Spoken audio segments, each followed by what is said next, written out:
E aí, pessoal? Tudo certinho? Bom, primeiro, boa semana para todos nós. Eu resolvi fazer uma aula de revisão, a pedidos, uma revisão de cinemática. Depois a gente retoma as aulas de dinâmica.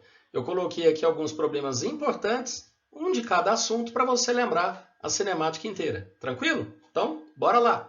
Bons estudos! Bom, antes da resolução dos problemas, vamos fazer um resumo rápido aqui, ó, do movimento uniforme e do uniformemente variado. Passando inicialmente pelos cálculos de velocidade média. Existem duas definições aqui de velocidade média mais utilizada: a velocidade escalar média, que é a tradicional ΔS sobre ΔT, e a velocidade vetorial média, que cai menos nos vestibulares. Lembra que o ΔS tem que conhecer a trajetória. Se não houver inversão do sentido de movimento, esse ΔS acaba sendo a distância percorrida pelo móvel. Enquanto que na velocidade vetorial média, esse vetor de deslocamento é aquele vetor que emenda a saída e a chegada do móvel. Você tem que descobrir por geometria o tamanho desse vetor para dividir pelo tempo. Assim você vai encontrar a velocidade vetorial média. Mas essa definição é mais rara, né? O que mais a gente usa, sem dúvida nenhuma, o ΔS sobre o ΔT. No movimento uniforme, lembra que a velocidade escalar ela é constante, o módulo da velocidade constante, por isso coincide com a média. E por isso nós usamos o mesmo módulo, né? A mesma fórmula, ΔS sobre ΔT. Quando você abre a expressão ΔS sobre ΔT, você pode usar a versão aqui na função do primeiro grau, que a gente brinca que é a equação do sorvete, S igual a S0 mais VT. É claro que é a mesma equação, então resolve os mesmos exercícios. Bom, embaixo você usa mais para analisar gráficos, aqueles problemas de encontro, né? Mas, na verdade, as duas equações são equações que resolvem os mesmos exercícios.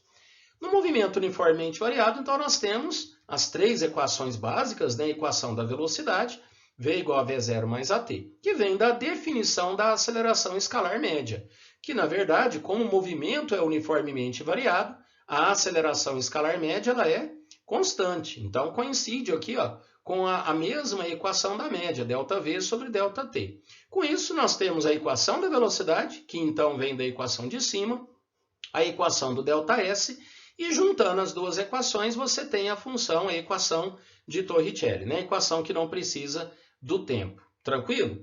Bom, eu sempre falo para os alunos o seguinte: na cinemática praticamente inteira, você resolve todos os problemas com essas quatro equações. A equação da velocidade ΔS sobre ΔT para movimentos em que o módulo da velocidade é constante, e a equação da velocidade, da distância percorrida, do ΔS, e de Torricelli, quando houver aceleração. Tranquilo? Bom, vamos passar rapidinho aqui em propriedades gráficas que são usadas, né, muito utilizadas em cinemática. Lembrando vocês da propriedade da inclinação de retas. Independente do gráfico, aqui eu estou te dando um exemplo de posição em função do tempo. Mas podem aparecer outros gráficos que vocês nunca viram.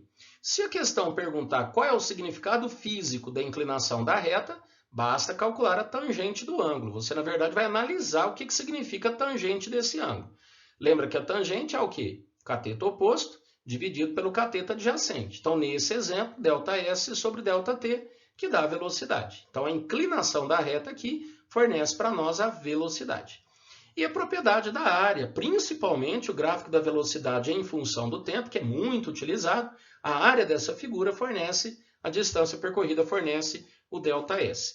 Tem aquele macetinho, né? Se você pegar outros gráficos, para você testar o que fornece a área, multiplique as unidades dos eixos. Então, metro por segundo vezes segundo, o que vai sobrar na multiplicação? Sobra metro, que é a unidade de metro, ou seja, metro é a unidade de ΔS. Então, a área fornece ΔS. Tranquilo?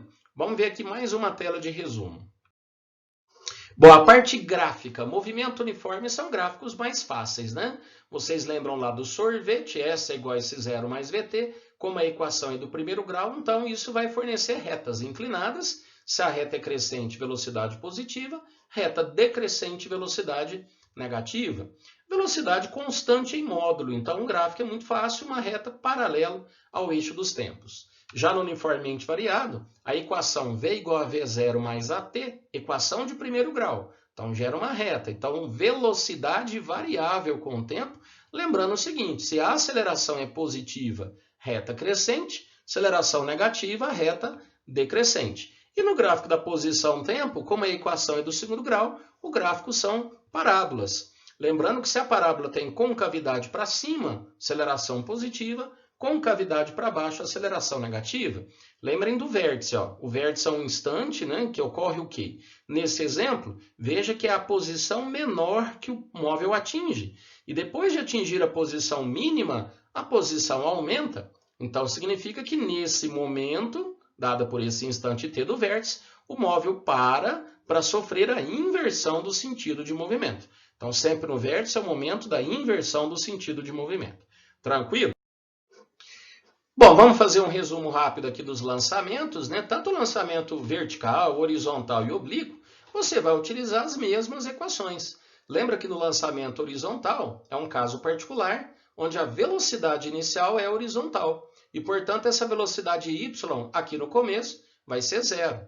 Mas tanto faz o lançamento horizontal ou oblíquo, lembra que nós estamos desprezando a resistência do ar. Então, a velocidade horizontal Vx vai permanecer constante. Por isso que nós usamos a equação de movimento uniforme, ΔS sobre ΔT. Usem uma letra, né, sempre para diferenciar igual eu faço aqui. Ó, a velocidade na horizontal chama de x e a distância horizontal, que é o alcance, eu chamo de x, ok?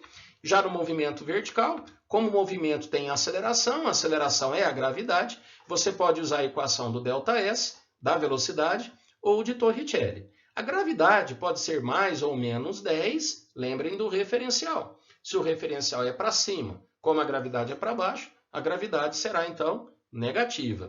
E tomem cuidado, ó, mais uma vez, coloque um índice, né? Muda aqui ΔS, ó, ΔH, use uma letra diferente, e principalmente aqui nas velocidades. Existe um erro muito comum, por exemplo, a hora de calcular a altura máxima. Geralmente os alunos lembram que aqui na altura máxima a velocidade y vale zero. Então, geralmente coloca-se zero aqui. Mas veja, o V0y é que faz o corpo realmente subir. Então, geralmente os alunos esquecem disso e colocam o V0, ó, a velocidade inicial. Então, você precisa descobrir as componentes da velocidade, achar o V0y, é ele que você vai colocar na equação para descobrir a altura máxima. Lembra que o V0x, pela decomposição do vetor, ó, V0 com o ângulo, então cosseno, e o V0y sem o ângulo, V0 seno. E ainda tem aquela equação famosa, né, para você encontrar o alcance. Vale a pena você guardar essa equação, resolve muitos problemas, mas veja, só pode ser usado para a parábola completa. Então, o alcance, o x, é V0 ao quadrado, seno de 2θ sobre g. Repito, só vale essa fórmula para a parábola completa. E é essa equação que a gente demonstra que o alcance é máximo para ângulo de 45 graus. Tranquilo? E agora a última parte desse resumão, movimento circular. Ó. Movimento circular uniforme, lembra? Foi um dos últimos assuntos para você estudar a velocidade escalar. A velocidade escalar média, como o movimento é uniforme, é a mesma equação, ΔS sobre ΔT. E aqui nós temos a definição da velocidade angular, o ômega, que é a variação do ângulo pela variação do tempo. Bom, a maneira mais fácil, né, de você gravar essas equações é imaginar uma volta completa. Quando você tem uma volta, vamos pensar aqui, ó. O cara descreveu uma volta completa, a distância que ele percorreu, ΔS, 2πr. O tempo que vai gastar para dar uma volta é período. Isso é a mesma coisa que 2πr vezes a frequência. Mesma coisa aqui da velocidade angular, Δθ sobre ΔT. Qual é o ângulo de uma volta? Aí não tem um raio, ó, 2π, dividido pelo tempo, que é o período, ou 2π vezes a frequência. Veja que a grande diferença entre as velocidades escalar e angular é o raio. Veja, a velocidade escalar ou linear depende do raio. E aquela equação famosa, né, velocidade escalar, angular vezes o raio. Com relação aos acoplamentos, ó, quando tiver uma corrente, então, ou contato, né, de duas engrenagens, a velocidade escalar é a mesma. Lembra que se a velocidade escalar é a mesma, 2πrf, que é igual a 2πrf, corta 2π, fica só rf. Então, quando você pegar uma situação dessa, né, num exercício, por exemplo, de uma bicicleta, o que você pode fazer aqui? Como essa engrenagem é menor, se o raio dela for a metade, por exemplo, a frequência dela será o dobro, tranquilo? E quando tiver o mesmo eixo, lembra que a velocidade angular é a mesma, elas vão girar junto com o eixo e, portanto, a mesma frequência. Pois muito bem. Então agora vamos fazer alguns problemas importantes para você revisar toda a cinemática. Bom, esse exercício caiu na Universidade Federal de Uberlândia, muito interessante porque trata-se do trânsito. Ó, um carro trafega por uma avenida com velocidade constante de 54 km por hora. A figura abaixo ilustra essa situação. Quando o carro encontra-se a uma distância de 38 metros do semáforo, o sinal muda de verde para amarelo, permanecendo assim por 2,5 segundos. Sabendo-se que o tempo de reação do motorista é meio segundo e que a máxima aceleração em módulo que o carro consegue ter é de 3 metros por segundo ao quadrado, vamos lá, letra A. Verifique se o motorista conseguirá parar o carro utilizando a desaceleração máxima antes de chegar ao semáforo. A que distância do semáforo ele conseguirá parar o veículo? Pessoal, o grande lance desse problema, que é importante para vocês revisarem, é quando se trata aqui do tempo de reação do motorista. Veja, todos os problemas que é considerado tempo de reação, veja que esse intervalo de tempo é um tempo que o motorista vai pensar em o que fazer, se ele vai acelerar, se ele vai frear.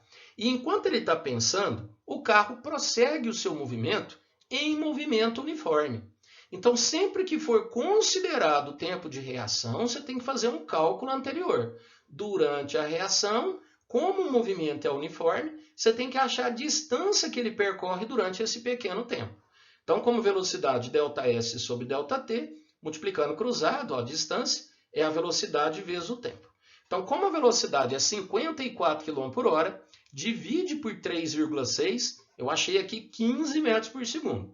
Vezes o intervalo da reação, que é meio segundo, reparem que ele anda 7,5 metros apenas pensando, né, durante a reação. Então, boa questão para Enem. Né? Por exemplo, um cara que bebe e vai dirigir, o que vai acontecer? O tempo de reação vai aumentar, aumentando assim a distância percorrida no total. Legal? Agora vamos calcular a distância até realmente ele frear. Pessoal, na época, muita gente errou o exercício porque falou que tem que parar em 2 segundos. Veja, ele não tem que parar em 2 segundos. Ele não pode passar o semáforo. Ele pode gastar, por exemplo, 4 segundos para parar completamente. Imagina você dirigindo. Ó, você está freando o seu carro, de repente o sinal ficou vermelho e você continua freando. Você não pode passar do semáforo. Por isso que você não pode questionar esses 2,5 segundos, ou seja, já gastou meio segundo para a reação, então restam 2 segundos. Então muita gente questionou o seguinte, então ele tem que parar nesses 2 segundos. Não precisa, ele pode gastar mais de 2 segundos para frear completamente. O limitante aqui é a distância. Então, como nós sabemos a velocidade final, que é 0, nós sabemos a velocidade inicial que ele tem, ele deu a desaceleração máxima, que o módulo é 3, nós vamos descobrir a distância, independente do tempo. Tranquilo? Então, vamos lá, preenchendo os valores, ó, velocidade inicial 15, a desaceleração menos 3, o sinal negativo é da desaceleração, e aí nós temos 37,5 metros. Pessoal, olha que coisa, né? Na época desse vestibular, ó, 38 metros é a distância total. Então, muita gente que não tinha considerado o 7,5, ó, acabou errando o problema por causa disso. A distância total, você tem que somar D1 mais D2, e, portanto, a soma dá 45 metros. Como ele pergunta qual distância do semáforo ele vai conseguir parar, você tem que responder, né? Ó, 38 metros, então são 7 metros depois do semáforo. Tranquilo? E na letra B? Considere que ao ver o sinal mudar de verde para amarelo, o motorista decide acelerar passando pelo sinal amarelo. Determine se ele conseguirá atravessar o cruzamento 5 metros antes que o sinal fique vermelho. Bom, agora, pessoal, aquele intervalo de tempo é limitante. Eu tenho que cruzar um semáforo, uma parte aqui da rua de 5 metros, né, o cruzamento, antes que fique vermelho. Então, como eu já gastei meio segundo, resta apenas 2 segundos para isso. Então, agora o que a gente faz? Usando a equação do ΔS, vamos calcular qual distância que ele percorre exatamente em 2 segundos, que é o que resta para ele. Colocando os valores, ó, velocidade inicial é 15, o intervalo de tempo restante 2 segundos, agora o movimento acelerado, né? Então mais 3, tempo 2 ao quadrado sobre 2. Deu 36 metros. Pessoal, somando com 7,5 que ele já tinha percorrido, dá um total de 43,5. Veja, 38 mais 5 dá 43. como ele percorre 43,5 no exato momento que o sinal fica vermelho, então a resposta é sim, ele conseguiu. Tranquilo, pessoal? Então, um bom exercício aí de movimento uniforme misturado com uniformemente variado. Um outro exercício da UFO é um exercício de lançamento vertical. Veja bem, um balão encontra-se em movimento vertical para cima com velocidade constante de 10 metros por segundo. No exato instante que o balão está a 175 metros acima do solo, um passageiro solta um pacote e dispara um cronômetro. Considere G igual a 10. Vamos lá. São várias alternativas, ele quer saber o intervalo de tempo, a velocidade do pacote ao chegar ao solo. Gente, esse tipo de exercício não é muito fácil, você tem que fazer um esquema, um desenho e também montar uma referência. Então nós temos um balão que já tem um movimento de 10 metros por segundo. Um objeto está dentro dele e é abandonado. Agora veja, pessoal, o abandonado dá a impressão que a velocidade aqui é zero. Mas na verdade o objeto não está dentro do balão. Então tem a mesma velocidade do balão.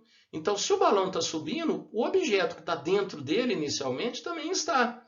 Então, cuidado com isso. A hora que a gente monta uma referência, vamos montar aqui, ó, a partir do chão, que é a minha posição 0, adotei referencial para cima. Essa, então, é a posição inicial do objeto. Para uma pessoa que está aqui no chão, o que ele vai perceber? Que esse objeto vai subir um pouquinho. Veja, o balão vai embora. O balão continua seu movimento a 10 metros por segundo. O objeto que foi solto, ele vai perder velocidade. Então, ele vai se afastar do balão. Quem está dentro do balão já vai ver o objeto caindo. Mas quem está aqui fora, olha o que vai acontecer. O objeto vai subir, vai perder velocidade, vai zerar a sua velocidade para depois voltar. Tá? Então, isso aqui é considerado o quê, gente? O lançamento vertical para cima. E aí, como é que a gente descobre o intervalo de tempo? Bom, vamos ver se aqui dá certo. Olha a equação do ΔS, onde o ΔS é a variação da altura. Pessoal, não esqueçam de adotar o referencial, ele vai te ajudar. Então, o ΔH é sempre a altura final menos a inicial. Qual que é a altura final? O objeto, a altura final, né, o chão, então a altura final é 0 e a altura inicial de onde ele saiu, 175. Repare que isso aqui vai dar negativo, ó, 0 menos 175. A velocidade inicial, mais 10. Veja por que mais, ó. Objeto para cima, referencial também para cima, então 10t. E a gravidade 10. Ó, 10 dividido por 2, 5. Por que negativo? Gravidade para baixo, referencial para cima. Então, portanto, menos 5t quadrado. Aqui, pessoal, eu só ajeitei a equação. E agora vamos fazer o uso lá da equação da matemática. Vamos achar as raízes. Ó. Aqui eu estou descobrindo o delta. E aqui eu descobri a raiz pelo método de Bhaskara. Então o tempo vai ficar ou mais 7 ou menos 5. Negativo você despreza e, portanto, a gente já encontra a resposta. Ó. O tempo que gasta para chegar no chão, 7 segundos. Esse tempo aqui já é o tempo total, desde o momento que o objeto começou o seu movimento. Tranquilo? Vamos provar o restante aqui do exercício. Por exemplo, o módulo da velocidade ao chegar ao solo. Pega a equação da velocidade. V igual a V0 mais AT. Ó, o V0 mais 10. Ó, sempre respeitando o referencial. Aceleração menos 10. Gravidade para baixo, o referencial para cima. E o tempo que nós achamos, né? 7 segundos. Portanto, a resposta é menos 60. Olha como é que o referencial te ajuda. Ó. O que significa esse negativo aqui? Que o projétil está descendo. Então, veja, na hora que ele bate no chão, a velocidade realmente é para baixo, por isso negativo, com módulo 60. Para a gente provar o tempo, né, tem a letra C aqui, que fala que ele gasta 2 segundos para atingir o ponto mais alto. Lá na altura máxima, a velocidade final é 0. Ó. Então, 0 a velocidade, a inicial é 10, aceleração menos 10, portanto, a gente encontra 1 segundo e não 2. E, por último, a altura máxima atingida. Talvez a melhor maneira para achar a altura máxima nesses problemas é a aplicação de Torricelli.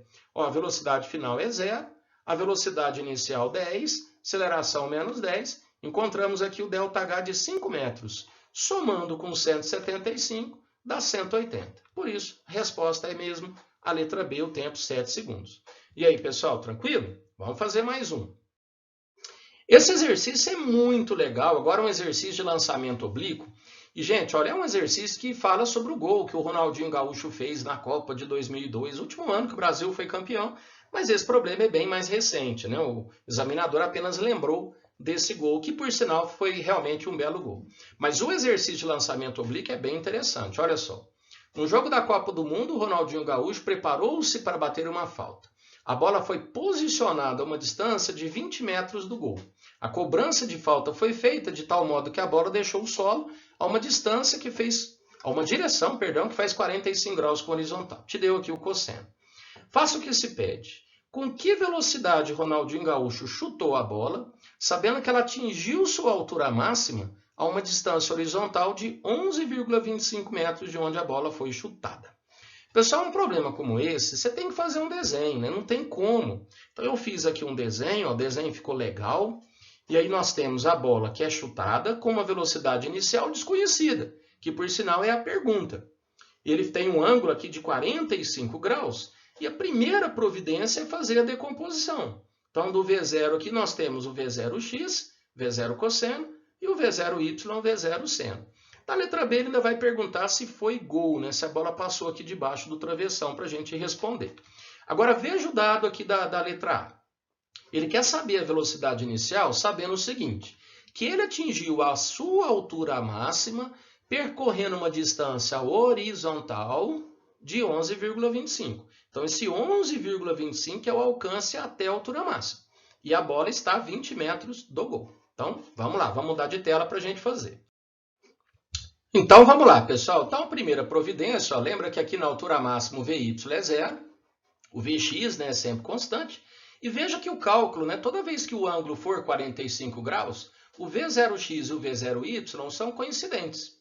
O V0x é V0 cosseno de 45, então V0 raiz de 2 sobre 2. E o V0y é V0 seno de 45. Então são valores idênticos. Bom, uma opção. Como a gente tem que montar um sistema, tanto faz a ordem. Eu escolhi aqui começar pela equação da velocidade. Lembra que Vy lá na altura máxima é zero, o V0y é V0 raiz de 2 sobre 2, menos 10t. Lembra que a gravidade, que é a aceleração do movimento, ficou negativa. Estou adotando o referencial para cima. Bom, esses problemas geralmente é o quê? Você tem que isolar uma variável, é comum isolar o tempo. Então o tempo vai ficar V0 raiz de 2 sobre 20. Muito bem. Agora, no movimento horizontal não é uniforme? Então, a velocidade, ΔS sobre ΔT. Multiplicando cruzado, x, que vai ser 11,25. O V0x, que é V0 raiz de 2 sobre 2, vezes o tempo, que foi a expressão que nós descobrimos aqui. Veja, moçada, ó, V0 vezes V0, V0 ao quadrado. Arrumando a continha, 225. Raiz de 225, 15 metros por segundo. Muito legal, né? Então, esse problema na letra A dava para fazer, mas as pessoas geralmente têm dificuldade quando gera, assim, o sistema. Agora, pessoal, a letra B faz o seguinte. Conhecendo a altura da trave, que é 2,44 metros, ele pergunta se foi gol. Ou seja, para saber se foi gol, a gente tem que descobrir qual é a altura que a bola passa, né, do gol, né, sobre a linha do gol, se ela passa abaixo ou acima dessa altura de 2,44. Lá no enunciado fala que o goleiro está adiantado, né? E tem a historinha toda lá. Bom, eu sei que historicamente muitos lembram que foi gol, foi um belo gol, mas não adianta você escrever aqui que foi gol, eu lembro, foi bonito, o Brasil foi campeão e etc. Você tem que, na verdade, fazer a prova matemática. E como que a gente faz? Veja bem, eu não tenho a distância x, que é 20 metros, ó. Eu não achei o V0, então se eu achei o V0, eu passo a ter o V0x. Que é 15 raiz de 2 sobre 2. Se você tem o V0x e tem o x, você vai achar o tempo que gasta a bola para chegar aqui, que é o que eu vou fazer aqui, ó. X igual a 20, Vx 15, raiz de 2 sobre 2, vezes t. Pronto, achei o tempo, deixa assim mesmo em função da raiz. E para achar a variação da altura, lembra do exercício do balão? Vamos achar aqui o ΔH. Então, para encontrarmos o ΔH, ó, ficou grande, mas é só preencher os valores. Quem é o V0y? O V0y é V0, que é 15, raiz de 2 sobre 2. Está aqui. Vezes o tempo que nós descobrimos anteriormente. Ó, menos 5. Por que 5? Ó, 10 dividido por 2, tá? O menos referencial. E o tempo ao quadrado. Pessoal, fazendo essa continha vai dar aproximadamente 2,2 metros. Como a trave tem 2,44, aí você sim fala que foi gol. Aí beleza, Ronaldinho Gaúcho partindo para o abraço. Legal? Vamos fazer mais um. Pessoal, e agora eu fiz uma homenagem ao meu grande companheiro Borella, Fernando Borella, professor de biologia, está aqui com o corpo atlético, né? Vamos fazer um exercício aqui da bicicleta. Vamos lá. Olha só, o professor Borella é um grande atleta de ciclismo. Após as aulas de biologia no Colégio Gabarito, ele pega a sua bike e percorre grandes distâncias para manter seu corpo atlético e definido. Que beleza! Bom, considero que Borella tem uma bicicleta de 18 marchas, sendo cada marcha uma combinação entre uma coroa e uma catraca. O diâmetro dos pneus é dado em polegadas, como mostra a figura. Cada polegada equivale a aproximadamente 2,5 cm. Qual velocidade Borella consegue desenvolver pedalando a uma frequência de 2 Hz, sendo que ele aciona a coroa de raio 10 cm, acoplada a uma catraca de raio 5 cm. Pessoal, vamos lembrar aqui, ó, coroa, onde você pedala, catraca no pneu traseiro. Bom, o que acontece aqui com a corrente? A corrente tem a mesma velocidade escalar. Então, a velocidade escalar da catraca é a mesma da coroa. Então, o que a gente pode informar? Como a velocidade é 2πrf, lá no movimento circular, corto 2π, temos a relação dos raios com as coroas. Você pode fazer aqui direto, ó. Como o raio da coroa é 10 e da catraca é 5, o raio da catraca é a metade. Se o raio é a metade, a frequência vai ser o dobro. Tranquilo? Que é o que a gente descobre aqui, ó. Raio da catraca 5, frequência da catraca é o que você quer saber. Raio da roda 10, frequência da roda 2 Hz. Achamos a frequência da catraca 4 Hz. Por que nós temos que encontrar a frequência da catraca? Para descobrir a frequência do pneu. E veja, se eu quero a velocidade da bicicleta do Borella, o que eu tenho que fazer? Bom, pensa, para cada volta do pneu, a bicicleta avança, ou seja, percorre uma distância, que é o comprimento do pneu. Então, nós vamos usar para calcular a velocidade da bicicleta aqui, ΔS sobre ΔT, onde o ΔS é 2πr, né, o comprimento do pneu. Só que a frequência da catraca é a mesma frequência do pneu, que a gente vai usar aqui, ó. Velocidade, né, ΔS sobre ΔT. ΔS para uma volta é 2πr, o tempo de uma volta é o período, o inverso do período, a frequência. Então tá aí, ó. É só procurar agora no enunciado o raio do pneu e a frequência do pneu. Então vai ficar 2 vezes 3. O raio do pneu, veja que foi dado em polegadas aqui no desenho, ó. Foi dado o diâmetro, né? 26 polegadas. Então, raio 13 polegadas. Cada polegada aproximadamente 2,5 cm. E como aqui está em centímetros, dividir por 100 para transformar para metros, vezes a frequência do pneu, que é 4 Hz, que é a mesma da catraca. Fazendo a continha dá 7,8 metros por segundo. Resposta aqui, letra D de dado. Tranquilo? E agora, pessoal, um exercício mais difícil, né? Eu coloquei aí como desafio, né? Para a gente finalizar. Também da UFO. Ó, um jogador estando a 8,6 metros da trave, chuta uma bola para o gol, a qual sai formando um ângulo de 30 graus com horizontal. Sendo a altura da trave 3 metros, determine, letra A, qual a velocidade com que a bola deve deixar o pé do jogador para que ela acerte a trave de cima do gol. Bom, depois eu leio o restante aqui, mas a ideia do problema é mais ou menos igual àquela do Ronaldinho. Só que veja, nós temos aqui um desenho que não foi dado, né? Você tem que imaginar um. A bola está a 8,6 metros de distância da trave. A altura da trave, 3 metros. E a pergunta é exatamente o quê? Qual a velocidade V0 para que a bola acerte a trave de cima? Vamos lá. Percebeu que a gente tem duas medidas? O x e o ΔH? Vamos fazer um sistema. Só que a primeira coisa é calcular o V0x e o V0y. Ó, V0x, V0 cosseno, com o ângulo. V0 a gente não conhece. E o cosseno 0,86. Deu aproximado lá no texto. E o V0y, V0 vezes seno, sem o ângulo, V0 vezes meio. Vamos montar o sistema?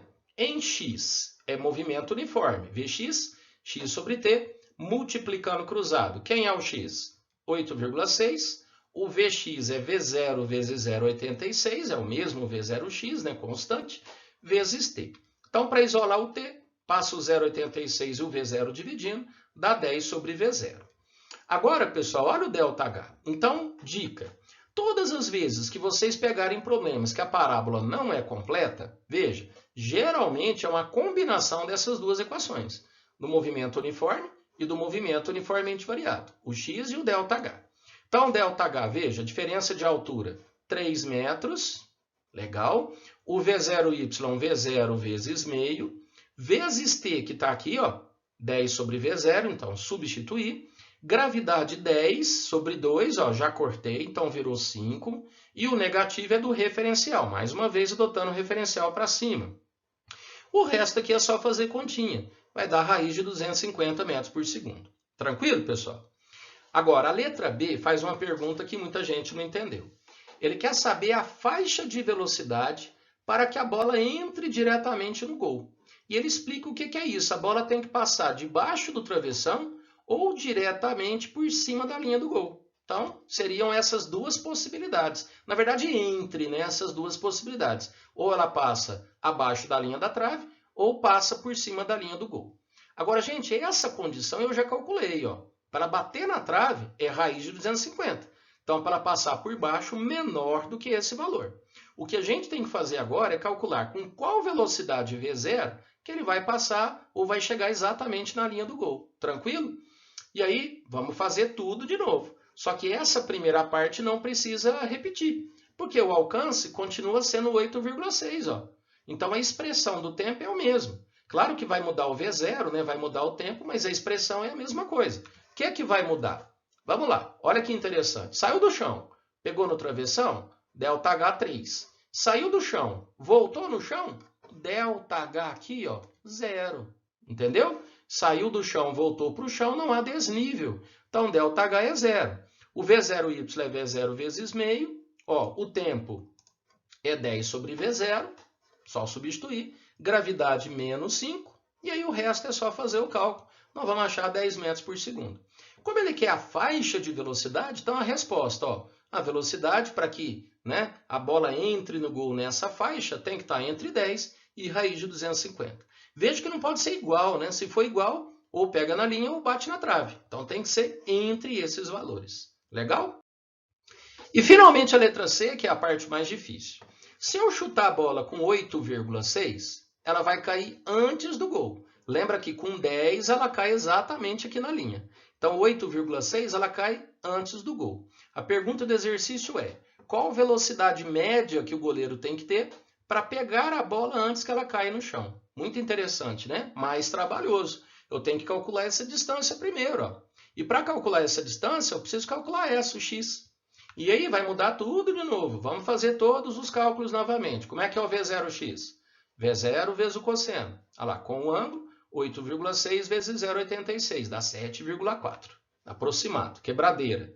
E o V0y, V0 vezes seno, 8,6, seno de 30 é meio, dá 4,3. Uma maneira para a gente calcular o alcance, vamos achar o tempo de subida e multiplicar por 2. Nesse caso pode, porque a parábola vai ser completa. Então, Vy, V0y mais AT, ó, o Vy na altura máxima é 0, V0y é 4,3 menos 10t. Faz a continha, o tempo 0,43. Pessoal, o tempo total de voo multiplicando por 2, 0,86. Bom, para a gente achar a distância que o goleiro vai percorrer, vamos achar esse x aqui primeiro. Então, a velocidade x, x sobre t, multiplica cruzado, o x é 7,4, está aqui, ó, o Vx, vezes o tempo 0,86. Essa conta dá 6,4 metros.